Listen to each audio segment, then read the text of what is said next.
ආයිබෝවන් මගේ නම නිමේත්‍රි ගුණසේකර මනෝවිද්‍යාඥවරියක් සහ විසිටින් ලෙක්චරර් කෙනෙක් විදිහට වැඩ කරන බෞද්ධ අංශයේ. ඉතින් අද අපේ ඩිස්කෂන් එකට එකතු වෙන්නේ අ, ආචාර්ය රත්නසිරි රත්නායක මහතා. ඉතින් මට ආචාර්ය රත්නසිරි රත්නායක මහතා ගැන කතා කරන්න ඉඩ ලබා දෙන්න. මෙතුමා දේශීය හා විදේශීය වශයෙන් ජාත්‍යන්තර වශයෙන් ලිපි 50කට වඩා පළ කරලා තියෙනවා බෞද්ධ අධ්‍යයනය සම්බන්ධයෙන්. ඒත් එක්කම ජාත්‍යන්තර සම්මේලන 50කට වඩා සම්බන්ධ වෙලා ඔහුගේ විද්වත් දැනුම බෙදා හදාගෙන තියෙනවා. ඒත් සමගම දේශීය හා විදේශීය වශයෙන් විශ්වවිද්‍යාල ගණනාවක ඉගැන්වීම් කටයුතු කරලා තියෙනවා. බෞද්ධ අධ්‍යයනය සම්බන්ධය ආචාර්ය උපාධියක් සහිත පැලණිය විශ්වවිද්‍යාලයේ පාලි හා බෞද්ධ පශ්චාත් උපාධි ආයතනයේ ජ්‍යෙෂ්ඨ කතිකාචාර්ය ආචාර්ය රත්නසිරි රත්නායක මහතාට ආරාධනා කරනවා පත් සමග මේ සාකච්ඡාව ගොඩනගන්න සම්බන්ධ වෙන්න කියලා. අද අපි කතා කරන්නේ මේ සදාචාරාත්මක විනය කෘත්‍රිම බුද්ධිය එහෙමත් නැත්නම් AI භාවිතාවෙන් ඇතිවෙන මේ ගැටලු කොහොමද මේ බෞද්ධ මූලිකාංග බෞද්ධ ඉගැන්වීම් පාවිච්චි කරලා අපි ඉදිරියට යන්නේ කියන එක. අයිබෝවන් ආචාර්යතුමනි, ඔබතුමාට පුළුවන් මේ සාකච්ඡාව ගොඩනගන්න මේ පසුබිම අපි කොහොමද මේ බෞද්ධ ඉගැන්වීම් සමග මේ AI පාවිච්චි කරන්න කියලා. නිමිත්‍රි අයිබෝවන් බොහොම ස්තුතියි මේ අවස්ථාවට. මම හිතනවා ප්‍රථමයෙන්ම මම සඳහන් කරන්න ඕනේ මේක ඊටාම කාලීන වැදගත්කම යුත් මාතෘකාවක්. මොකද අපි ඉන්නේ අත් වශයෙන්ම නව තාක්ෂණ ප්‍රවණතා විශාල වශයෙන් දැනුම ඉන්ටර්නෙට් මෙවැනි දේවල් භාවිත කරමින්. ඉතින් ඒකේ ඊටාම දියුණු අවස්ථාවක් තමයි අපි අවිවාදයෙන් පිළිගන්න ඕනේ මේ AI තාක්ෂණය, artificial intelligence, නැත්නම් කෘත්‍රිම බුද්ධිය. ඉතින් මේ කෘත්‍රිම බුද්ධිය මම පවා එක්තරා දුරකට පාවිච්චි කරනවා. ඇත්තටම අපි ඒ අතින් තව මදි කියලා මට හිතෙන්නේ. ඉතින් මේ කෘත්‍රිම බුද්ධියෙන් අපි අපට පුළුවන් ගොඩාක් ප්‍රයෝජන ගන්න. උදාහරණ වශයෙන් කියනනම් කෙටියෙන් කියනනම් ඇත්තටම අපට ධර්මයේ පවා අවබෝධ කර ගැනීමට ඊටාම තාක්ෂණික කෙනෙක් කිසියම් දෙයක් ඊටා වේගයෙන් නිවැරදිව අපිට යොදා ගන්න පුළුවන් කාරණයක් නේ. ඉතින් මේකත් මානවයාගේ මිනිසාගේ දියුණුවේ ප්‍රතිඵලයක්මයි. AI පවා නිෂ්පාදනය හදින මිනිසාමයි. ඉතින් මේක මිනිසාගේ යහපතට යොදා ගන්න ඕන කාරණේ තමයි වැදගත් වෙන්නේ. දැන් අපි උදාහරණ වශයෙන් කිව්වොත් මේ පිහිය පාවිච්චි කරන හොඳ නැහැ ඒකෙන් ඇනෙනවා කියලා නෑ. පිහියෙන් අනින එක නෙවැරද්ද. පිහියෙන් අවශ්‍ය ප්‍රයෝජන ගන්නයි ඕනේ. ඒ වගේ AI තාක්ෂණයෙන් විශාල ප්‍රයෝජන මේ රට අපි කෙටියෙන් කිව්වොත් එimhe විශාල වශයෙන් රැකියා අවස්ථා පවා තියෙනවා. මේකෙන් ගොඩාක් නිර්මාණ කරන්න පුළුවන්. එතකොට දැන් අපි කොහොමද මේ AI තාක්ෂණයෙන් තමන්ටත් අනුන්ටත් එනම් සමාජයටත් යහපතක් කරන විදිහට වැඩ කරන්නේ. අපි අනිත් පැත්තට කියනවා නම් අයහපත් වෙන වැඩ වළක්ව ගන්නේ කොහොමද? ඉතින් අපි ඉස්සෙල්ලාම කියන්නේ බුදුදහම මම කැමති බුදුදහම උද්ධාගම කියනට වඩා බුදුදහම අත් වශයෙන්ම මේ විශ්වීය දහමක් ලෝකේ සියලුම ඉගැන්වීම් එහෙම තමයි නේද බුදුදහම විශේෂයෙන්. මොකද එහි ಜಾති ආගම් කුල ભેද ඊළඟට අපි ගත්තොත් එහෙම මේ විශේෂයෙන් දේශයකට සීමා වෙලා එහෙම කාරණයක් නැහැ. එහි ඉගැන්වීම් එදත් අදත් හෙටත් අපිට ප්‍රායෝගිකව පාවිච්චි කරන්න පුළුවන්. ඒකට ආගම් ಜಾති කුල ભેදයක් නැහැ. ඉතින් ප්‍රධානම කාරණේ තමයි මේ සදාචාරාත්මකව මේ එහි පාවිච්චි කරන කාරණේ. සදාචාරය කියපුවාම දැන් ඉතින් මට කියන්න ඕනේ සමහර ඉගැන්වීම් වල සදාචාරය තියෙනවා Tamanට ඕකේ ඒ කියන්නේ හානි කරන්නේ අනුන්ට හානි කරන්නේ නැහැ. එහෙම නෙවෙයි බුදුදහමේ සදාචාරය. Tamanටත් අනුන්ටත් මේ උභය දෙගොල්ලන්ටම යහපත් වෙන්න ඕනේ. ඒක අත්‍යවශ්‍යම කියනවා නම් ඒ තාක්ෂණය පාවිච්චි කරන පෙර තාක්ෂණය පාවිච්චි කරන ගමන් එය පාවිච්චි කළාන් පසු මෙන්න මේ ත්‍රිවිධ අවස්ථා තුනේම එය යහපත් පරමාර්ථයෙන්ම කරන්න ඕනේ. ඉතින් යහපත් පරමාර්ථයේ හිතේ තියෙන කාරණයන්නේ. ඒක ක්‍රියාත්මක වීමේදී අපි එකට කියනවා යහපත් ක්‍රියාත්මක වීම. එනම් වාචිකව, කායිකව, ලිඛිතවනේ වාචික කියන අදහස් ප්‍රකාශ කිරීමනේ. එතකොට නිර්මාණ කිරීම මේකට අපි අත්‍යවශ්‍යම සදාචාරය ඇප්ලයි කරන්න ඕනේ. යොදන්න ඕනේ. දැන් බුදුදහමේ සදාචාරය සම්බන්ධයෙන් ඉගැන්වීම් ගොඩක් තියෙනවා. ඒවා හිමින් ඔයගොල්ලන්ට මේක කියව ගන්න පුළුවන්. දැන් උදාහරණ වශයෙන් අර මොරැලිටි මොරල්ස් එතික්ස් නේ මේවා භාවිත කිරීම සම්බන්ධයෙන් සූත්‍ර ගණනාවක්. දැන් චුන්දකම්මාර පුත්ත සූත්‍රය, සාලේක සූත්‍රය, සංගීති සූත්‍රය, සික්ඛා සූත්‍රය වැනි සූත්‍ර ගණනාවකම එතකොට මේ සාරධනු සම්බන්ධයෙන් එක සූත්‍රයක් තියෙනවා මේ බුදුන් වහන්සේ හඳුන්වා දෙන පුද්ගලයෝ 4 දෙනෙක්. මම මේකෙන් අපි කොහොමද මේ AI තාක්ෂණය යහපත් ගන්න කියන කාර්යයට එන්න. බුදුන් වහන්සේ දේශනා කරන සූත්‍රයක තමෝනත පරායන සූත්‍රය මේ සූත්‍රයේ මේ පුද්ගලයෝ 4 දෙනෙක් හඳුන්වා දෙනවා. එක්කෙනෙක් තමන්ටත් අනුන්ටත් නෑ තමන්ට හානි කරනවා. තමන්ට හානි කරන ක්‍රියා වාචික කායික මානසික ක්‍රියා කරනවා. නමුත් අනුන්ට හානි කරන්නේ නැහැ. ඒ කියන්නේ තමන්ට ඉන්ඩිවිජුවලි තමන්ට හානි වෙන වැඩ දේවල් ක්‍රියාත්මක කරනවා. නමුත් සමාජයට හානි කර දේවල් කරන්නේ නැහැ. එක්තරා විදිහකට හොඳයි. නමුත් ඒක සම්පූර්ණ හොඳක් කියලා ගන්න බෑනේ අපිට නේ. දෙවෙනි පුද්ගලයා තමන්ට හානි කරන්නේ නැහැ, සමාජයට හානි කරනවා. දැන් සමහර අය ඒ යවීවා මොනියම් ආකාරයක කාරණා වේවා එහෙම අය ඉන්නවා සමාජයේ. ඒතර දෙවෙනි පුද්ගලයා එහෙම කෙනා. තමන්ට හානි කරන අනුන්ට හානි කරයි. තුන්වෙනි කෙනා අතර මේ සූත්‍ර ඇවිල්ලා මේ ෆෝමියුලාස් නේ ඒ ප්‍රින්සිපල්ස් ඒ මූලධර්ම අපිට ආගම් ભેදයක් අත්‍යවශ්‍යම නැහැ. ඒ මූලධර්ම හොඳ නම් හොඳයි. ඒක මානවයාට පොදු කාරණානේ. තුන්වෙනි පුද්ගලයා තමයි එයා තමන්ටත් අනුන්ටත් දෙපාර්ශ්වයටම හානි කරනවා. ඊටාම භයානකයි. එයා තමයි worstම පුද්ගලයා නේ, නරකම පුද්ගලයා. The most evil. එතකොට හතරවෙනි කෙනා තමයි තමන්ටත් අනුන්ටත් ඉන්ඩිවිජුවලි තමන්ට කිව්වම අනුන්ටත් කිව්වම අනුන්ට කිව්වම පවුලේ යාට ඥාතිත මිත්‍රාදීන්ට සමාජයට ඒක තව බ්‍රෝඩ් අපි කතා කරනවා නම් අධ්‍යාපන ජීවිතේ ඊළඟට වෘත්තීය ජීවිතේ දේශපාලන ජීවිතේ සංස්කෘතික ආගමික ඊළඟට පරිසර මෙකිනෝකී මේ ජීවිතවලට හානි නොකරන. ඒතර තමන්ටත් අනුන්ටත් හානි නොවන ආකාරයේ කතා කරන හැසිරෙන කියන සිතන පතන මෙන්න මේ පුද්ගලයා තමයි ඊටාම අගය කරන්නේ බුදුන් වහන්සේගේ. ඉතින් අපි අත්‍තරම කාට පිළිගන්න කාරණයක් මේවා කාටවත් ප්‍රශ්න කරන්න බෑ. ඒ නිසා අත්වශයෙන්ම AI පාවිච්චි කරන විට ඒක යහපතට පාවිච්චි කරන්න පුළුවන්, අයහපතට පාවිච්චි කරන්න පුළුවන්. දැන් ගැටලුව වෙන්නේ අපේ සමාජයේ ලෝකේ මේක දෙවිදිරම පාවිච්චි කරනවා.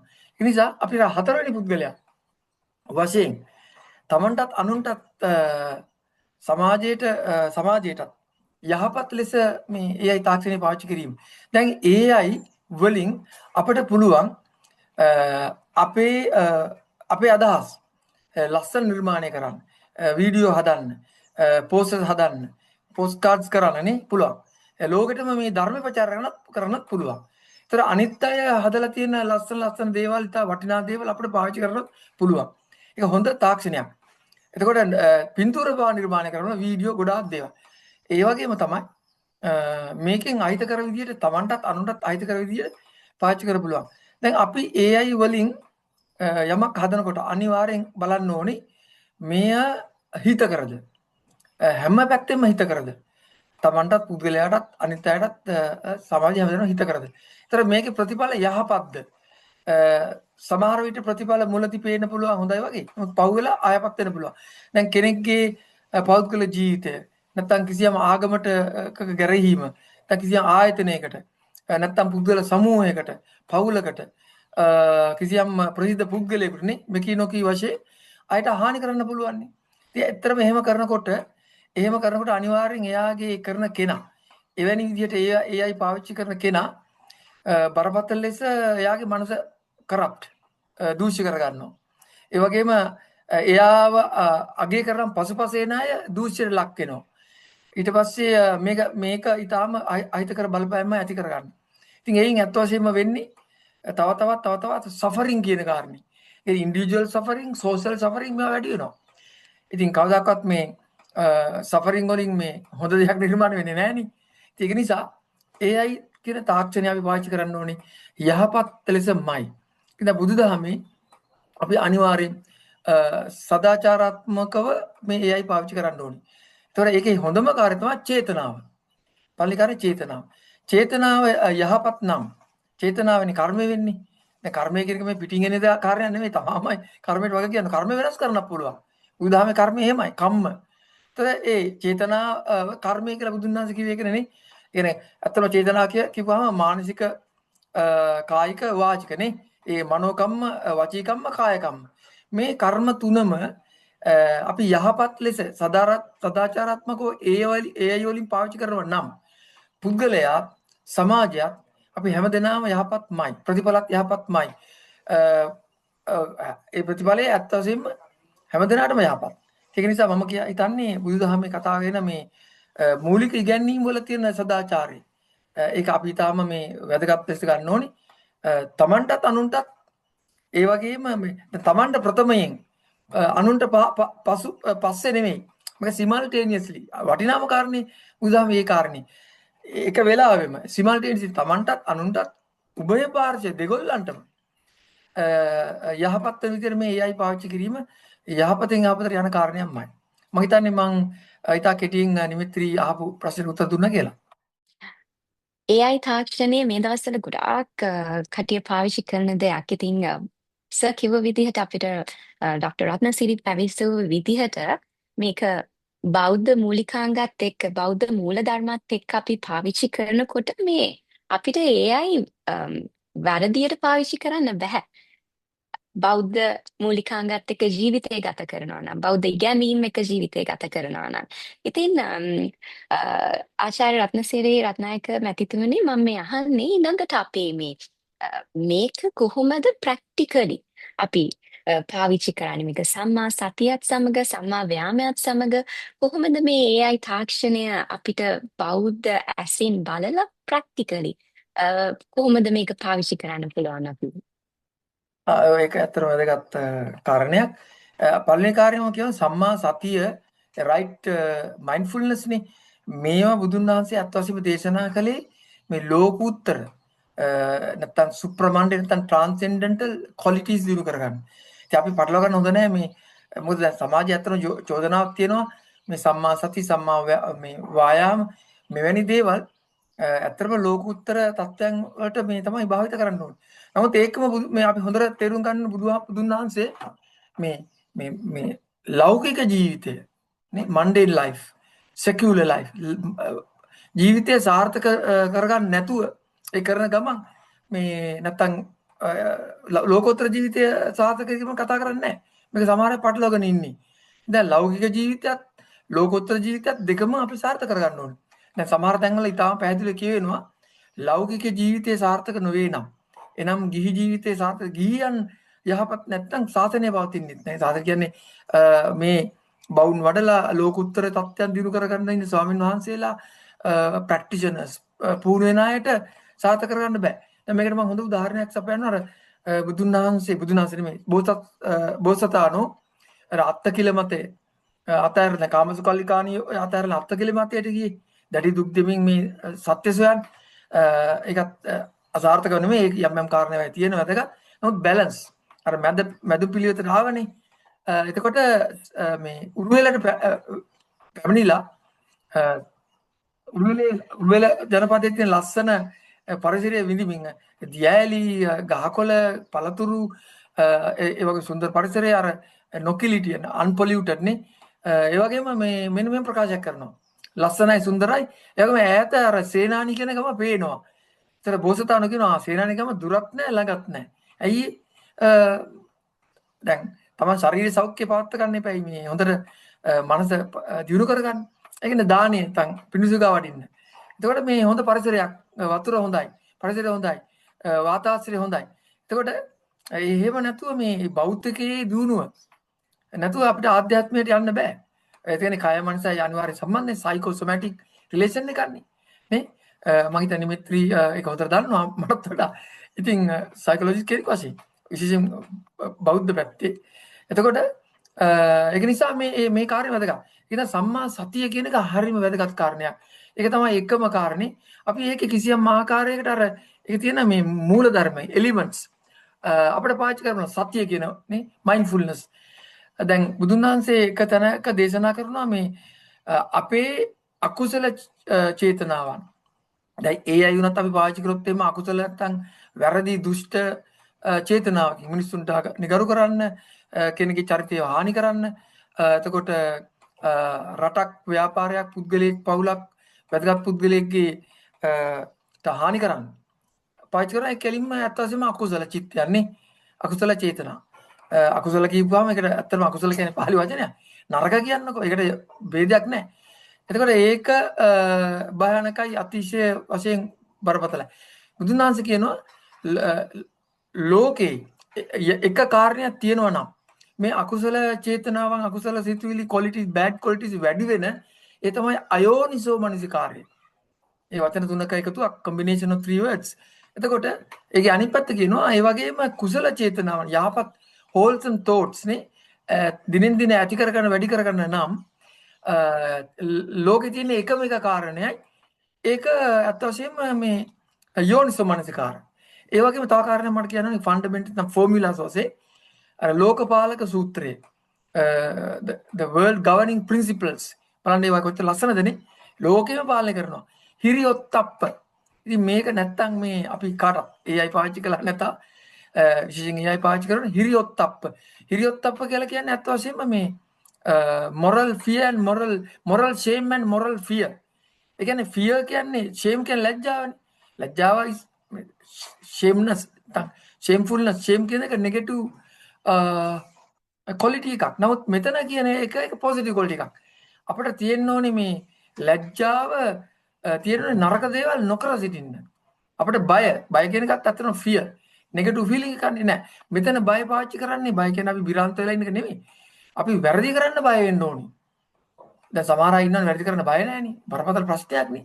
ඒතර යාගේ මයින්ඩ් සෙටප් එක නිමෙත්‍රි දුර තේරෙන මං කියන එක නේද?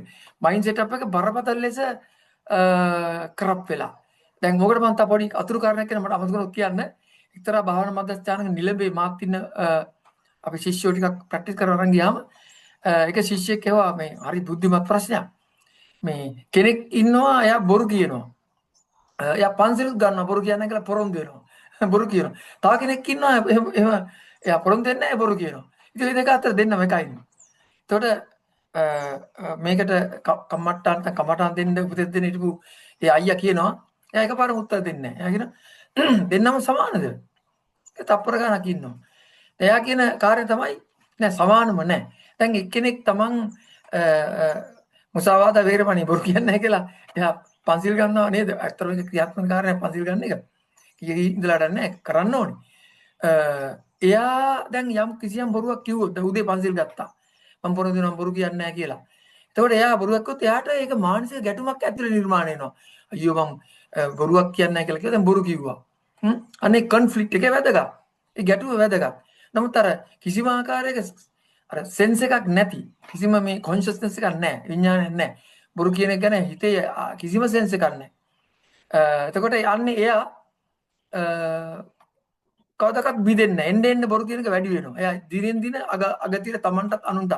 අන්න එහෙම කෙනෙක් AI පාවිච්චි කරොත් ඒක විනාශයි. අන්තිමේ යත් විනාශයි. සමාජත් විනාශයි, සේර විනාශයි. එහෙම නෙවෙයි අනේ අරගෙන එයාගේ ගැටුමක් වෙනවා. හැබැයි ටික ටික මේ ගැටුම ප්‍රතිඵලයක් වශයෙන් අඩු ගන්න යා බොරු කියන එක අඩු වෙනවා. අන්තිම බොරු කියන්නේ නැතු වෙනවා.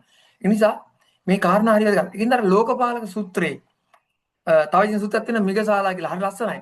ඒකේ මම ඊටාම කෙටියෙන් කිව්වොත් එක්කෙනෙක් ඉන්නවා දුස්සීලයි, තව කෙනෙක් ඉන්නවා සීලවන්තයි. නමුත් මේ ඒ දුස්සීල කෙනත් එක්තරා විදිහක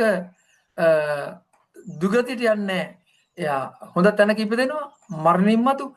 අර සිල්වන්ත කෙනත් මරණින් මතු හොඳ තැනක ඉපදෙනවා. මොකද ඒකලා අහනවා මේ මිගසාලා කියන උපාසිකාව ආනන්ද හාමුදුරුවන්ගේ. බුදුහාමුදුරුවෝ තමයි උත්තර දෙන්නේ.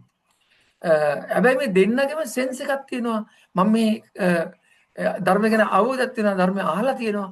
ඉතින් එයාලා ආපහු වැටෙන්නේ නැහැ මෙහාට. දුස්සීල කෙනත් මන්නේ දුස්සීල කෙනයි සිල්වන්ත කෙනයි දෙන්නගේ වෙනස. නමුත් තව දැනග තියෙනවා සිල්වන්ත කෙනයි දුස්සීල කෙනයි දෙන්නම අගතිය උපදිනවා එක්තරා විදිහක. මොකද ඒගොල්ලන්ට සෙන්ස් එකක් නැහැ. අර මං කිව්වා වගේ. එහෙනම් හිරි ඔත්තප්ප කියන කාරණේ වැදගත්. ඒ කියන්නේ පව් කරන්න නරක දේවල් කරන්න AI වැරදි ලෙස පාවිච්චි කරන්න තියෙන ලැජ්ජාව. ඒ වගේම බය. ලෝකෙම පාලනය කරනවා. මේ දෙක නැත්තම් ලෝකේ විනාශයි. ඒකේ වෙන්නේ අත්තසම ගුරුරයාගේ බිරිඳ සහෝදරයා සහෝදරිය යාළුවාගේ බිරිඳ යාළුවා හස්බන්ඩ් වයිෆ් මේව මොකද හොරන්නේ නැහැ. අන්තිම මොකද වෙන්නේ අර තිරිසන් බවටපත් වෙනවා. ඒක නිසා මේ ලෝකපාල සූත්‍රයේ කියන හිරියොත්ප්ප ඒ වගේම විශේෂයෙන්ම කාර්ය තමයි අන්න අර සතිය.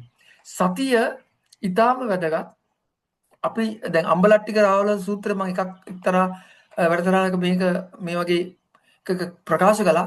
බුදුන් වහන්සේ රාහුල සාමණේරයන් වහන්සේට කියනවා මේ සතිය පාවිච්චි කරන විදිය. මේක යුනිවර්සලි ඇප්ලිකබල්. එනම් අපි දැන් මේකට ගලපමුකෝ. AI භාවිත කරන විට මේ AI භාවිත කරන එකේ ප්‍රතිඵලය කරන්න පෙර යහපත්ද ඒ වගේම කරන ගමන් මේ යහපත්ද කළාට පසුත් යහපත්ද කියලා සලකන තමන්ටත් අනුන්ටත්. ඉතින් මම හිතනවා අනිවාර්යෙන් අපි සතියෙන් පසු වෙන්න ඕනේ. කොහොමද මේ AI පාවිච්චි කරන විට තමන්ටත් අනුන්ටත් දෙගොල්ලන්ටම මේක යහපත්ද? මේ පසු ප්‍රතිඵල සෆරින් නැත්තම් අයහපත් තත්ත්වයටපත් වෙනවා. ඉතින් ඒක නිසා මෙහෙම අපි අපිට හොඳ චේතනාවෙන් අපි AI පාවිච්චි කළොත් AI කියන එක හොඳ තාක්ෂණයක්. අනිවාර්යෙන් යහපතෙන් යහපත් ප්‍රතිඵල අපිට ඇති කරන්න පුළුවන්. සිත දිනා ගන්න පුළුවන්. තමන්ගේ මානසික තත්ත්වයන් ඒ වගේම තමන්ගේ අර මං කියන කුසල චිත්තයන් වඩන්නත් පුළුවන්. තමන් හොඳ ප්‍රිය පුද්ගලෙක් වෙනවා. ලෝකෙම එයාට කැමති පුද්ගලෙක් වෙනවා. අනිත් අයගේ ජීවිතත් සාර්ථක වෙනවා. ඒගොල්ලෝ සතුටටපත් වෙනවා. අනික මේන් ඇත්ත වශයෙන්ම යහපත් ප්‍රතිඵලමයි. ඒක නිසා AI තාක්ෂණය ආටිෆිෂියල් ඉන්ටෙලිජන්ස් මේවා සේරම ඉතින් අනිත්‍ය කියලා කියන්නේ ඇත්තම ඇති වෙන දින ස්වභාවයෙන් යුක්තයි. ඒක දැනගෙන සතියෙන් ඒ වගේම යෝනිසෝ මනසිකාරයෙන් AI අපි පාවිච්චි කරන්නේ සියලු දෙනාගේම යහපතට. මේක ඊට වැදගත්. සතියෙන් යමක් කරන එක. සතිය කියනකොට අපිට පුළුවන් මේ වැරදි ලෙස පාවිච්චි කරන්න. ඇත්ත වශයෙන්ම මෙතන අර මිච්ඡා සති සම්මා සති කියලා කාර්යයක් තියෙනවනේ. ඒ කියන්නේ යහපත් සතිය පාවිච්චි කිරීම තමයි හොඳම විසඳුම ඒ මොහොතේ. මම හිතන්නේ මේකට පිළිතුරු වශයෙන් මෙවැනි ප්‍රායෝගිකව යොදන්න පුළුවන් කාර්යයක් තමයි සතියෙන් හිරියොත්ප්ප සහිතව සතියේ AI පාවිච්චි කිරීම. තමාගේත් අනුන්ගේත් යහපත උදෙසා. ඔබට ස්තුතියි ආශාරවනි. ඉතින් මේ AI පාවිච්චි කරද්දී මේ ආශාතුමා හරිම මේ කෙටියෙන් කියන්නේ සතිමත්ව පාවිච්චි කරන්න කියලා. එතකොට මේ සතියෙන් AI පාවිච්චි කරද්දී AI විතරක් නෙමෙයි සතියෙන් ජීවිතේ ගෙවද්දී මේ සතිය මේ මොහොතේ කරන දේ ගැන අවබෝධය තියෙන එකක් විතරක් නෙමෙයි. සතියෙන් දෙයක් කරනවා කියන්නේ මම කරන්නේ මොකක්ද, මේක හරි දෙයක්ද වැරදි දෙයක්ද, ඒ හැම අවබෝධයක් ඒ පැත්තේ විස්තරයත් සමගම තමයි ජීවිතේ ගත කරන්න අවශ්‍ය. ඉතින් අපි ස්තුතිවන්ත වෙනවා අපේ ආචාර්යතුමාට කැලණිය විශ්වවිද්‍යාලයේ පාලි හා බෞද්ධ අධ්‍යයන අංශයේ ජ්‍යෙෂ්ඨ කතිකාචාර්ය අංශ ප්‍රධානී ආචාර්ය රත්නසිරි රත්නායක මහතාට බොහොමත්ම ස්තුතියි අපිට මෙවන් වූ දැනුමක් බෞද්ධ මූලිකාංග උපයෝගී කරගෙන එදිනෙදා ජීවිතයේදී අවශ්‍ය වැඩ කටයුතු කරගන්න අධ්‍යාපනික වශයෙන් හෝ තමන්ගේ රාජකාරී වැඩ කරන්න AI භාවිතා කරන හැමෝටම මේ බෞද්ධ දෘෂ්ටි කෝණයෙන් බෞද්ධ ඉගැන්වීම් වලින් කොහොමද මේක වඩා හොඳින් රහස්‍යභාවය පරිසම් කරගෙන ඒත් එක්කම ධර්මයට ගරු කරමින් කොහොමද මේක පාවිච්චි කරන්නේ කියන එක කියලා දුන්නාට බොහොමත්ම ස්තුතියි ආචාර්ය රත්නසිරි රත්නායක මහත්මයාණනි.